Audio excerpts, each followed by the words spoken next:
we will be ready to go very soon.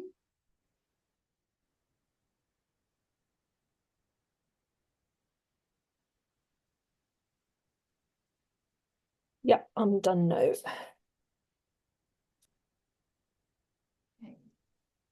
Is the next one the 5th of Thursday, the 6th of March at 7 p.m. 6th, yeah. Thursday the 6th. Thanks. 7 p.m. You okay if I start the webinar? I'll hit start. Yep.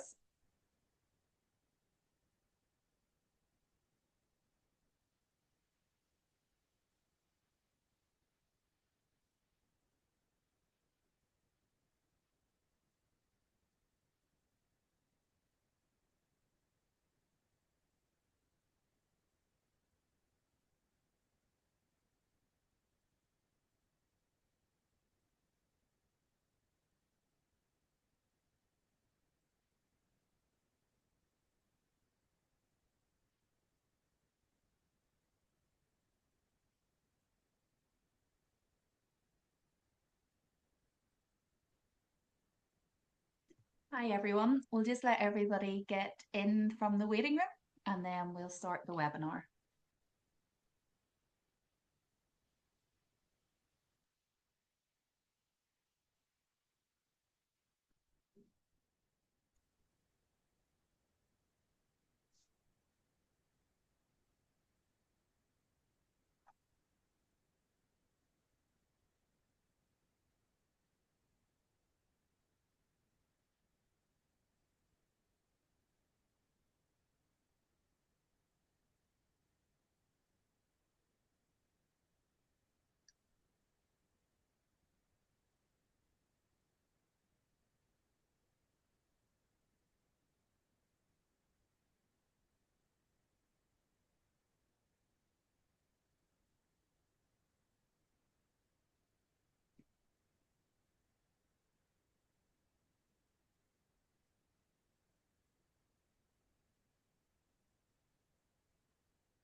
It's just taking a little bit of time to get everybody in, but give it another 30 seconds and then we'll get started.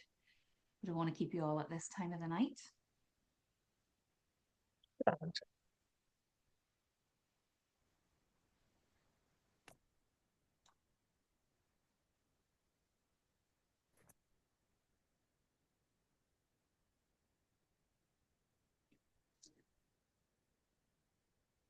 Well, hello everybody. Welcome to today's webinar on menopause. I'm so thrilled to see so many of you joining us today. My name is Jill. I am the practice manager for the physiotherapy clinics in Edinburgh and Peebles Physiotherapy. We specialise in physiotherapy for women's health, men's health, musculoskeletal and sports injuries. I am absolutely delighted to introduce Elaine Miller today. Elaine is a highly experienced women's health physiotherapist who has dedicated her career to helping women navigate all stages of life, including this often challenging transition. Elaine is a fellow of the Chartered Society of Physiotherapists, awarded to her for her innovation and services to women's health physiotherapy. Elaine is also an award-winning comedian who uses comedy to break the stigma of women's health issues. So just before we start, a little bit of housekeeping. Elaine will be talking about the menopause for approximately 20 minutes, and then there will be about 10 or 15 minutes afterwards for questions. If you do need to dash off, don't worry about it. There's no problem. The session is being recorded. We will upload it onto our physiotherapy clinic's Women's Health webpage. If you do need to book an appointment with Elaine, this can be done as well by calling the clinic or booking online on our website. For privacy, all cameras and mics have been turned off. If you do have a question, please pop it into the Q&A section at the bottom of the screen, and these will all be answered at the end of Elaine's talk. We will try and cover as many questions as we have time for. Please do not use the hand function. We will answer everything at the end. Now it's over to Elaine, who will share her expertise, answer any questions you may have, and empower us all with invaluable information. Thank you, Jill. That was lovely. And thanks for coming. Um, Menopause is something that I'm personally interested in because I'm in the crone years that are about to approach in my stage of life. And it's a really common time for women to have challenges that land up needing physiotherapy input. Um, there's always a lot of focus on the sort of flux of women's bodies from puberty and postnatal times, but menopause is another time of huge change. Our bodies never settle down and behave. They're unpredictable, and as soon as you get used to something, it changes, and that doesn't really stop once you go through puberty. But getting information on what is normal and what is something that you could be expected to like would fall in within the range of normal limits is really difficult. And it's been pretty neglected in UK healthcare and in global healthcare. So menopause has become a bit of a topic. Partly, I think, because women are now, this generation of women that are menopausal are less prepared to put up with stuff that our mothers or grandmothers had to because there wasn't things like HRT didn't exist before the 1960s. And we have different expectations in this cohort of women that are in their 70s, say, compared to when their mothers were in their 70s. We just expect to live more active, less painful, happier lives. And so managing menopause becomes really important because if you can get things right in your 40s and 50s, then now there's an interesting thing going on with this particular cohort of women because we're the first generation that are expected to keep working during menopause. And that's a good thing, like I'm all for equality, but it means that industry has invested quite a lot of money of recent times in how to retain talent and how to accommodate the needs of menopausal women in the workplace, which is a good thing. But sometimes the sort of structural inequality that women experience in society that are menopausal, that still exists despite these efforts. Um, Now there's an issue with that because legally big companies are obliged to try and retain female talent, like the FTSE 100 companies. And certainly in employment situations where it's not companies, like people that are teachers, keeping staff that are postmenopausal can become really difficult because if you're having symptoms where you're having to go to the toilet more often than you did when you were in your 30s, and you've got a job where you're on your feet all day and you just can't leave the classroom to go for a pee, then we know that women land up leaving their jobs or going part-time, which wouldn't have been their choice if these symptoms were better managed. Um, the other thing that's happened is that with the change in life expectancy, a baby girl that's born today has got a 1 in 3 in the UK, has got a 1 in 3 chance of living to be 100. So she's going to have as many postmenopausal years as she had premenopausal years. So how are we going to accommodate that? Because if we can get her healthcare right and give her the information that she needs when she's getting into her 40s, then she's likely to be fitter as she gets to a great age, which, can become expensive to manage. The example for that that's really powerful is when women have got bladders that are a bit twitchy and they don't get a lot of warning between needing a pee and actually having to go to the toilet. You should be able to wait 2 hours or so as a minimum. And if you don't have that long that you can hold on for, then women tend to hurry to get to the toilet because they think they're going to have an accident. And if your balance isn't what it used to be, then that's a falls risk. And women over the age of 85, if they fall and fracture their hip, it's such a big insult, such a big injury, that there's a real risk that they will die within 12 months after the injury that they were caused. So falls prevention should be part of menopausal education. I keep meaning to go and do Pilates and yoga and stuff to try and improve my balance because I'm 52 and I have definitely noticed a difference in my balance. Like I'm not falling. There's that adage about if you know that you're not getting older. You fell, you didn't have a fall. Um, but falls prevention is really, really important. And if you can start doing something about your balance in your 50s and your core strength and making sure that you're maintaining your muscle mass, then that reduces risk for when you're further down the line. So there is work that's been going on into trying to provide menopause care. NHS England in 2022 made menopause one of their 7 key priorities. The government elected a menopause czar, and there's a menopause employment champion. Um, despite all of this input, women still think that their bodies and minds are broken when they get into their 50s and find it very difficult to get decent evidence-based information. And I'm not convinced that we should leave it all to Davina McCall to teach us about what to do. Um, you'll know who I mean. She's a huge TV presence. She pops up in all of the reality shows, and she did a really good couple of documentaries about menopause and menopausal care, which had massive success in TV viewing figures because women are so desperate for this information. But it's not her job. It is by definition the job of gynecologists and everybody that works in healthcare that works with women that should be telling you this stuff. So I think it's an ongoing problem, and there's been a thing that's come up in the literature a few times now about the menopause movement, which has been recognised as an area of interest that women are speaking about online, especially if you look at forums like Mumsnet. There are massive threads about menopause all of the time, and women providing support to each other and advice, which can be really effective because a lot of the symptoms that we experience can feel very isolating because they're embarrassing. So, if you can talk anonymously with another woman that gets what you're talking about, that can be helpful. But again, it's not their job, it's my job.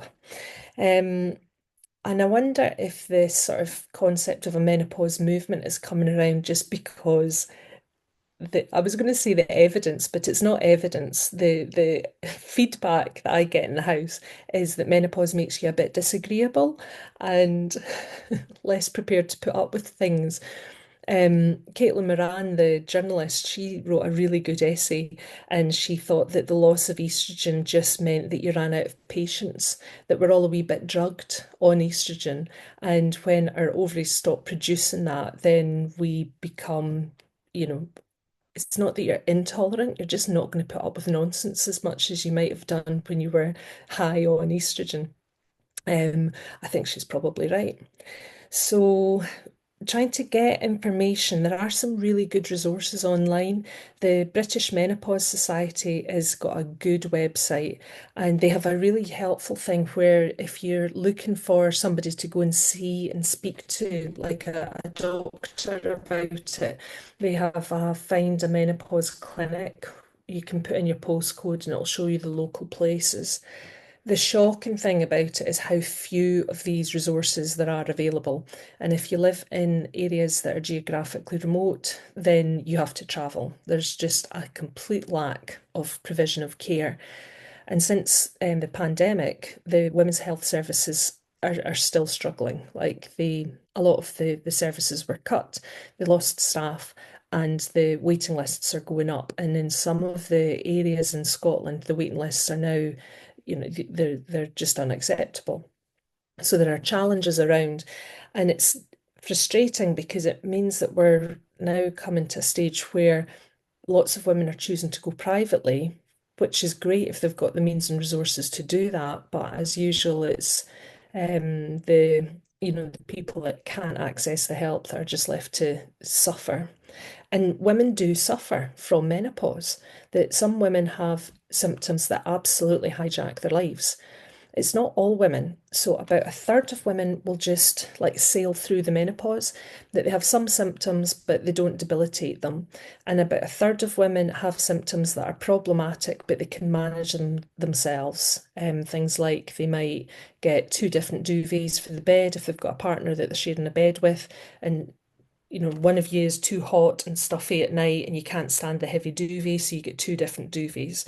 Or lots of women have, they take put socks on at night or they take socks off at night. They do things to try and manage hot flushes and sleep disturbances themselves, and that manages really well.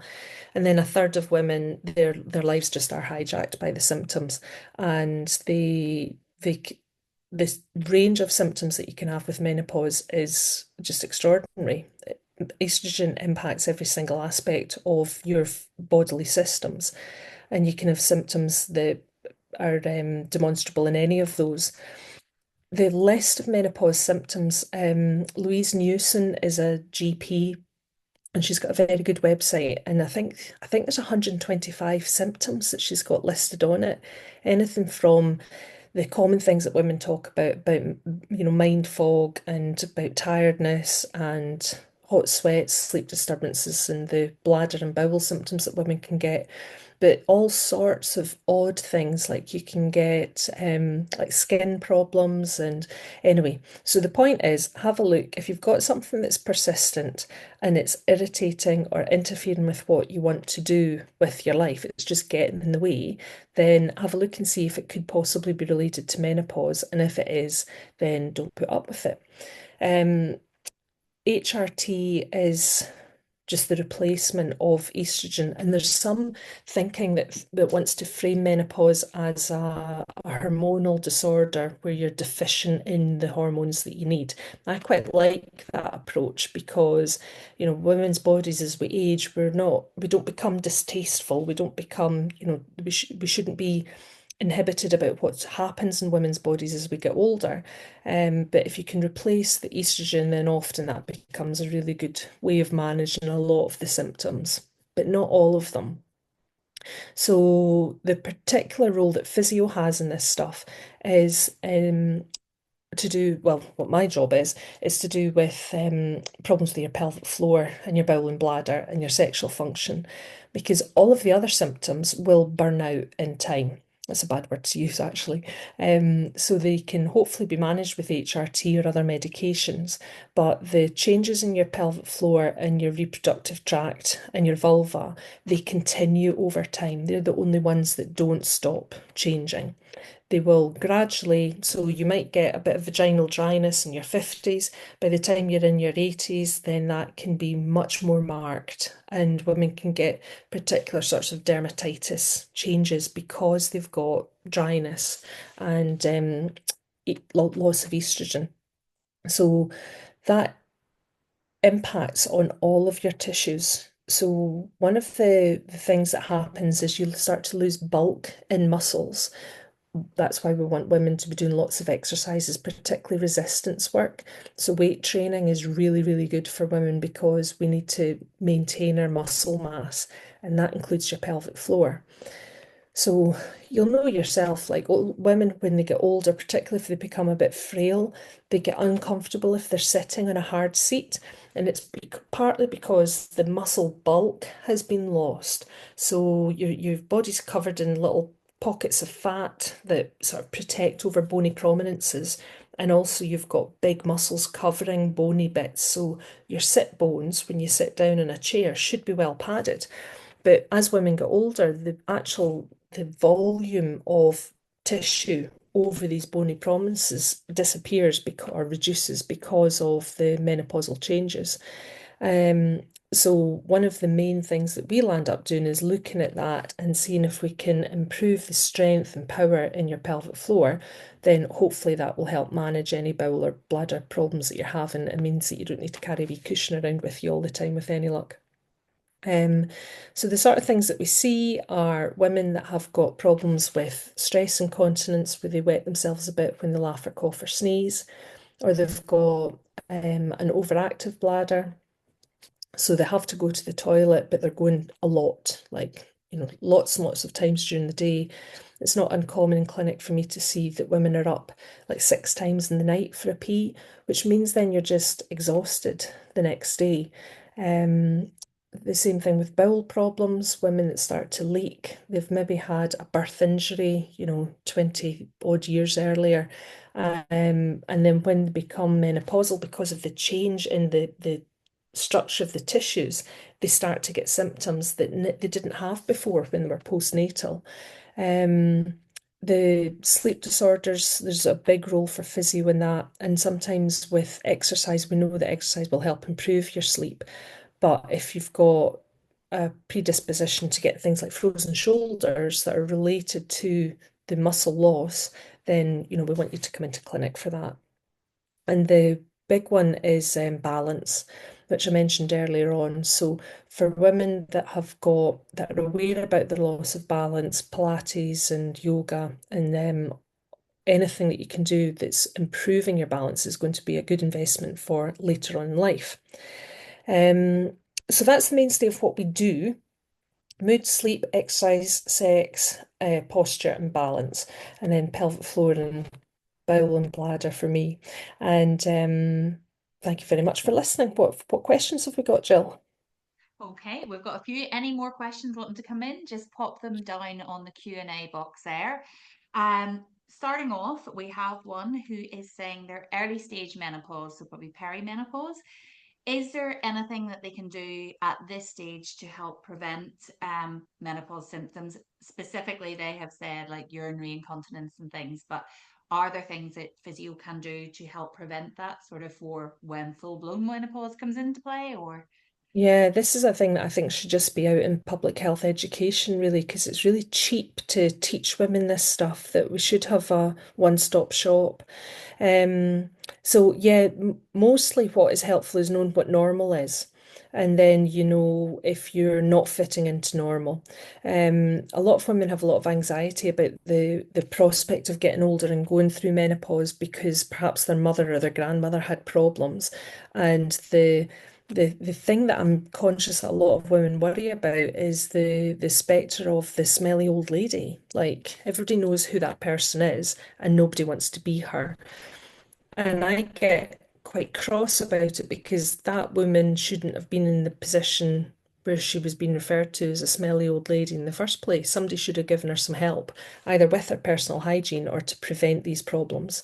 So yes, there's lots that you can do. Then pelvic floor exercises are pretty good for managing most problems to do with your pelvic floor. In that, if you do them 3 times a day for 3 months, the evidence is that about three-quarters of women with stress incontinence will be fine. That they can self-diagnose and they can self-manage if you can remember to do them. There's a good app called the Squeezy app that's recommended or it's endorsed by the NHS, and it is very good. So some women find that the app is really helpful. I can thing to try, and if it doesn't work, if you're still having symptoms from that, then go and see your GP and get referred into physio. That's the next step. So the care pathway is that for any woman that's got any leaking at all, then she should be referred into physiotherapy. So yeah, try your pelvic floor exercises and then come and see us if you need some more input. That's great.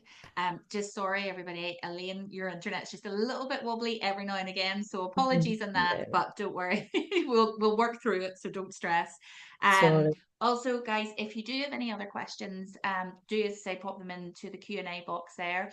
But try, if we can, not to ask any medical questions, as in treatments, HRT, those kind of questions.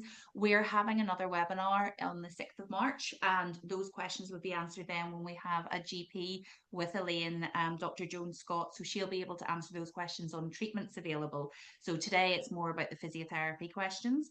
So the next one, um, I've had a prolapse. Is that something that's contributed, the menopause has contributed to, or is that just something over time, or what's the cause for that? Obviously, everyone's different.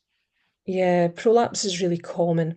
So the data is that 50% of women over the age of 50 will have some element of vaginal prolapse. And you might not necessarily know because there's not a lot of nerve endings up there, which sounds really counterintuitive because obviously genitals are a bit tickly, but inside a vagina, there's not a lot of the light touch nerve endings. There's a lot of pressure nerve endings, but there's not in the way much in the way of like heat. You can't actually tell that much from what's happening in your vagina.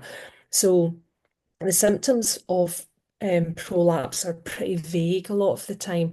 Some women get a sort of dull aching feeling that's particularly worse at the end of the day. Some women feel like it's as if they're sitting in a golf ball, that they can actually feel a lump that comes and goes, and sometimes they're really, really uncomfortable. Problems with peeing or pooing can be a symptom.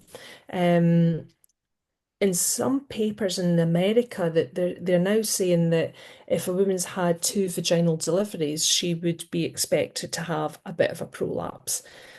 So there's an argument about whether that means that it's essentially normal. Now, it's not normal.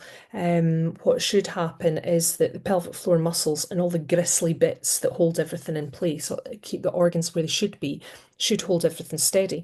And if they're not doing that, then the organs can move a bit. So your rectum can slide forwards a bit and it's going to push into your vaginal cavity. And that's what the prolapse is.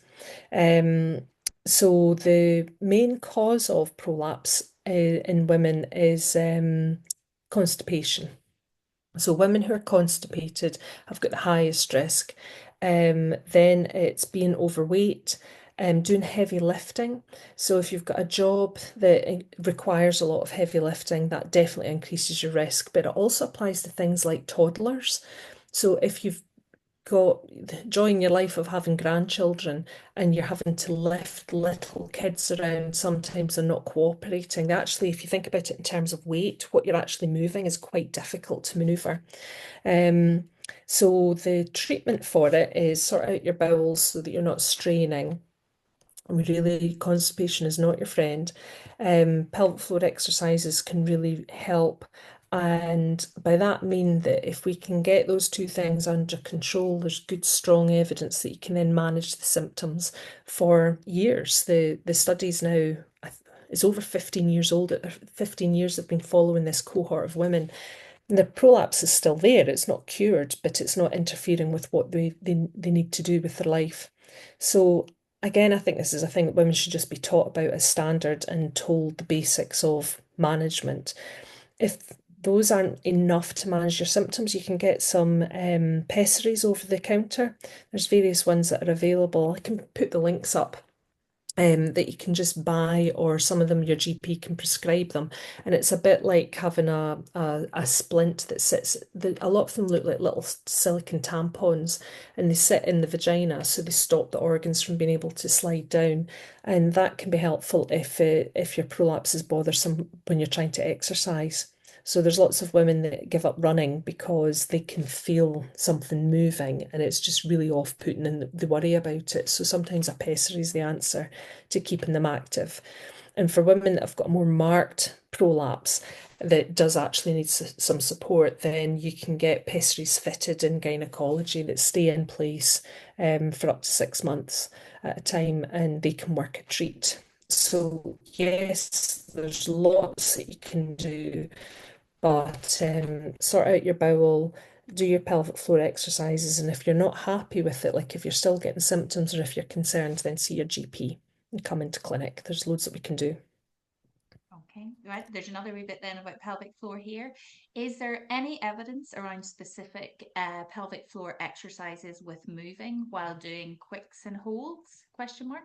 Like squats, deadlifts, walking. Yeah, that's a great question.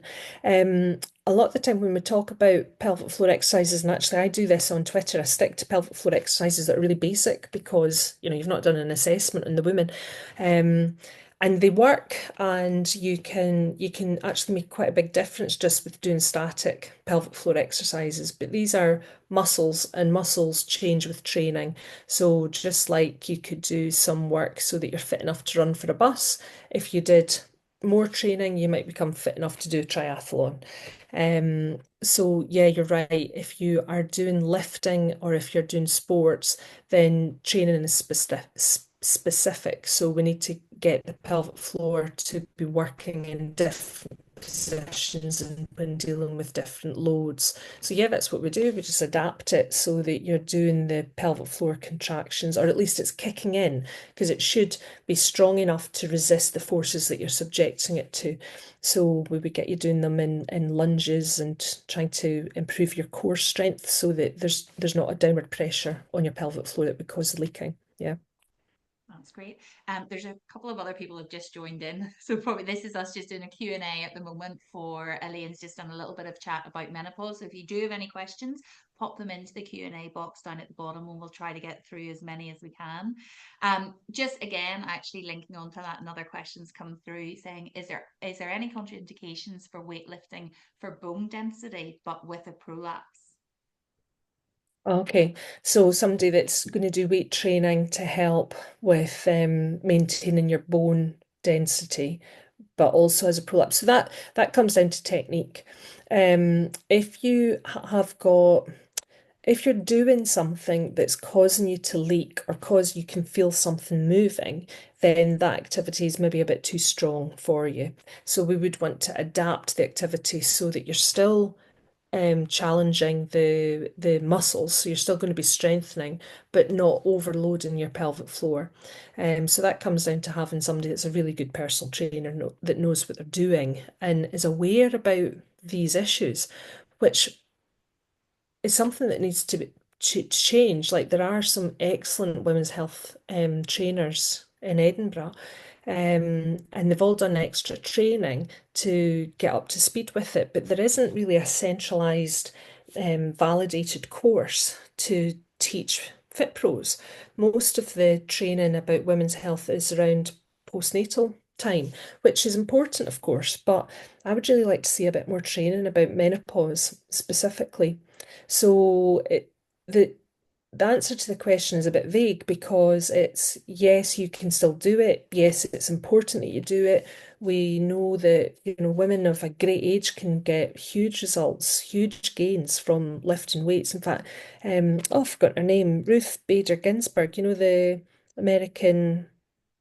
Oh, see, menopause, can't remember anything. She was a lawyer and she was unwell. She had, lots of health problems and she was in her 80s and she was powerlifting every morning. Used to go in in the gym and I'm laughing because I should be taking a leaf out of her book. So it's about finding out what you're able to do and adapting a program appropriately.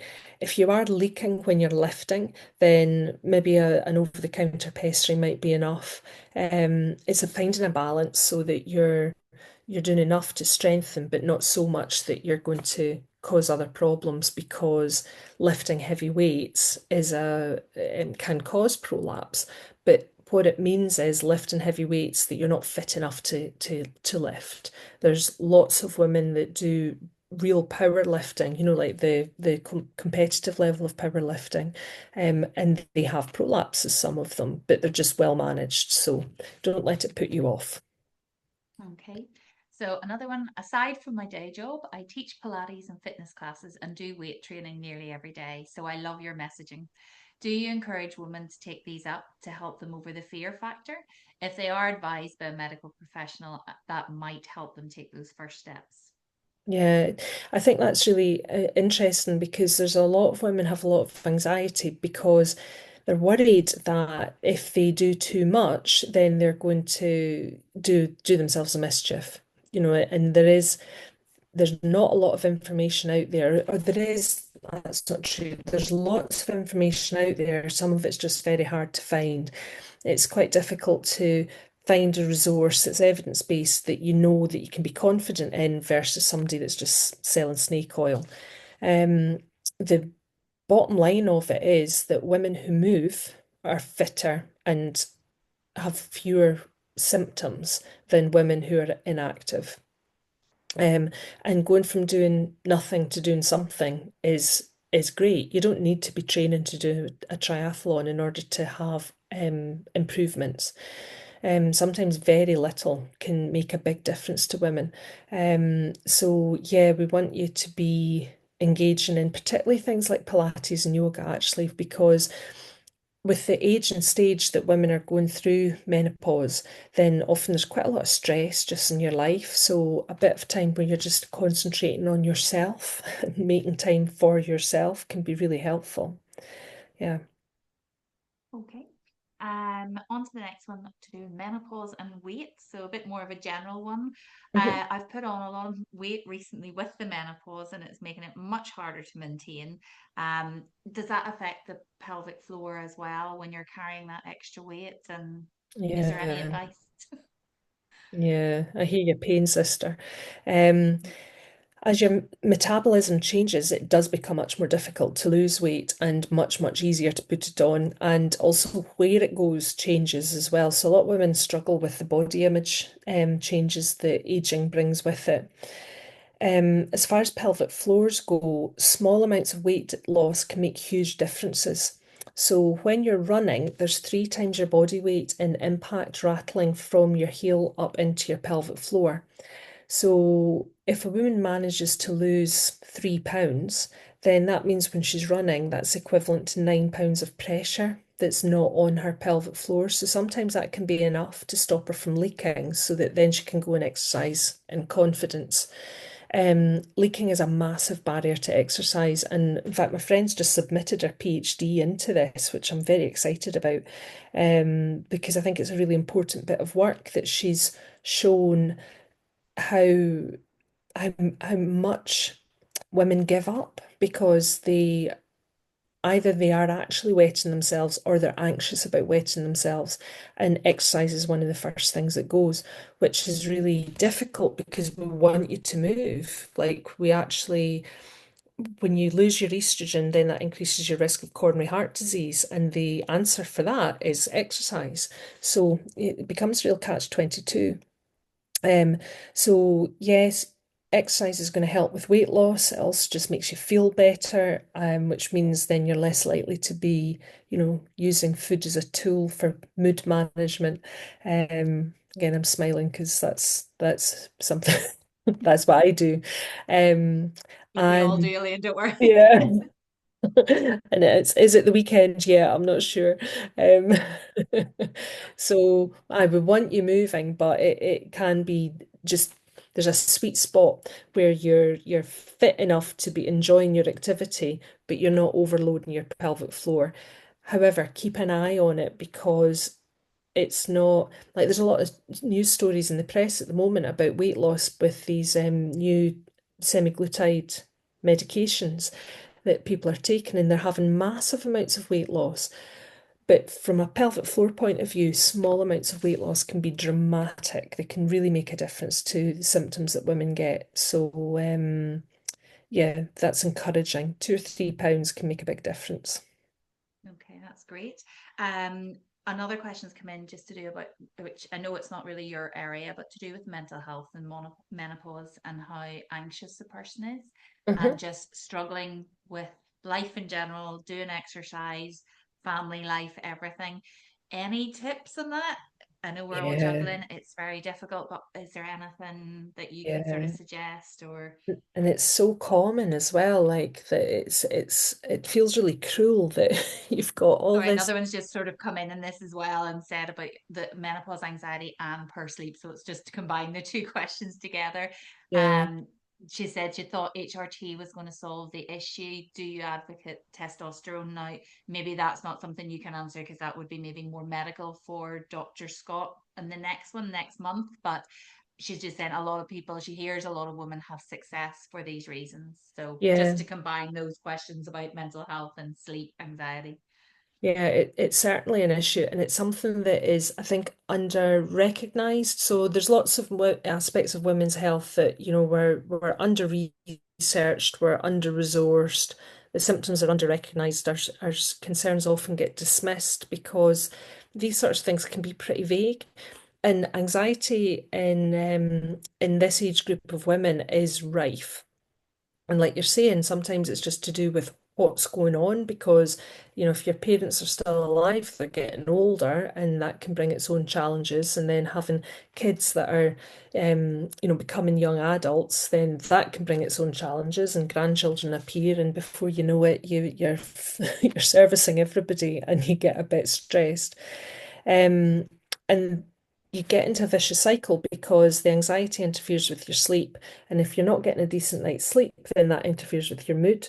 And you round and round you go. So there's been some really interesting work done into things like mindfulness, which I am annoyed about because I find mindfulness really difficult personally, and I would much prefer it if they said it was rubbish and I didn't have to try and figure out how to do it. But there is really strong evidence that practices like that can be really helpful for some women with anxiety. I think the key thing with anxiety specifically is to have quite a low bar about speaking to your GP about it, because there's a bell curve that we see in the age of women who are menopausal. The average age of menopause is 51. So a few years either side of it, that's where the curve is of where women will become menopausal. And it's also the curve that is demonstrated when women do serious self-harm. So women can have real mental health crises at this age group, and it's hormonal driven. Dr. Louise Newson's got really good comprehensive information about anxiety, so I would recommend that you go and have a look there. And she's also got good information about testosterone, which has become a bit contentious because there just isn't the evidence to support blanket prescription of testosterone. That's certainly the position of the British Menopause Society. And I would argue that, absence of evidence isn't evident. Oh, I've forgotten the word. Like, we need more research. So, anecdotally, there are women that have found that testosterone has improved their mood. But at the moment, the NHS will only prescribe it for sexual dysfunctions, for loss of sex drive, for libido issues. Some GPs are willing to prescribe it and monitor it and take responsibility for that. So some women are lucky and they just trial it.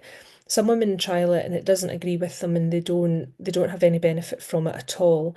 But ovaries do produce small amounts of testosterone. So I think from a sort of like logical point of view, why do we only reproduce the estrogen with HRT when we do have two sex hormones? It's tiny, tiny amounts that you get, but it can make such a big difference to energy. And if you're not feeling exhausted and tired and achy all the time, then that's going to improve your mood.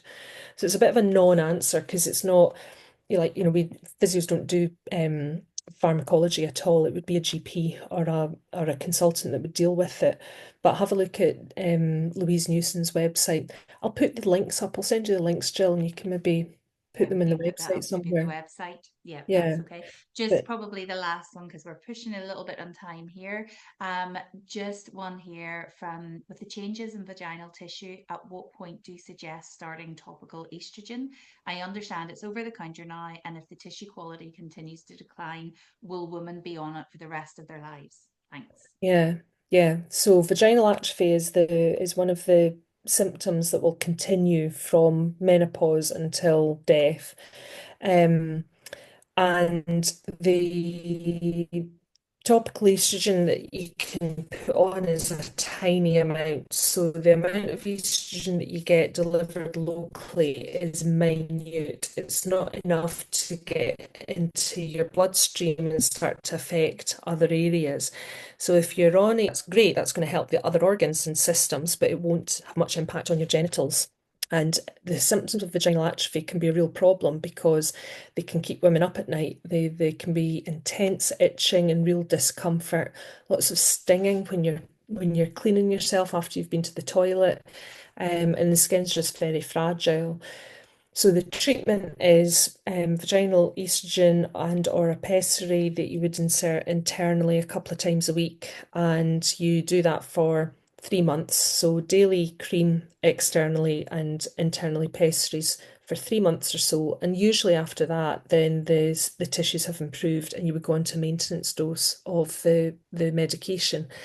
And yeah, there's the current thinking is, why would you take you off of the treatment? Because you're not going to start producing estrogen yourself.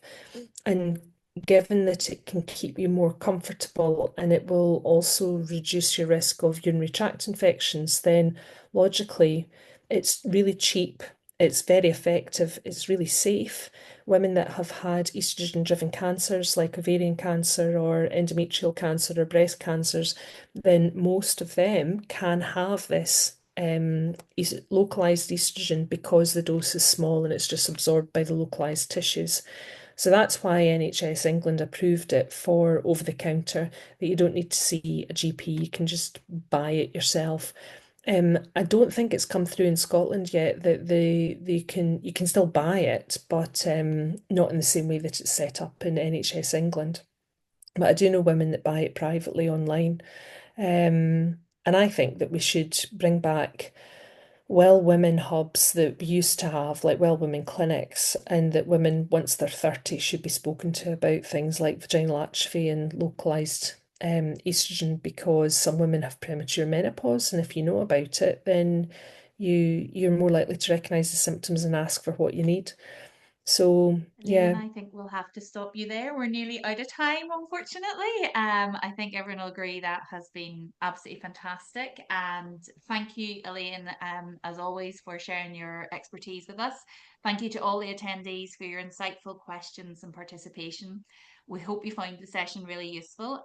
We have been recording this webinar, so it will be available on our website.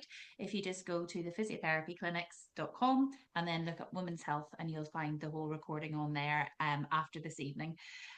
We are going to be running further webinars. The next one will be on Thursday, the 6th of March at 7 p.m. And it's with the wonderful Elaine again, and also a women's health GP, Dr. Joan Scott. So she will be able to answer more questions on the treatments available, any updates. So it's actually going to be titled Menopause, an update available on available treatments. So you'll be able to ask any of your questions there about testosterone, HRT, medication, etc. for that.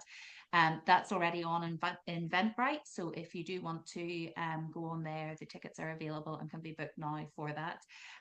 If you do need an appointment with Elaine, please, as I say, you can either book online at our website or you can call our clinic at any time. The number will be on the website as well. So thank you very much, everybody, for coming, and yeah, we'll see thank you you. again. Thank you.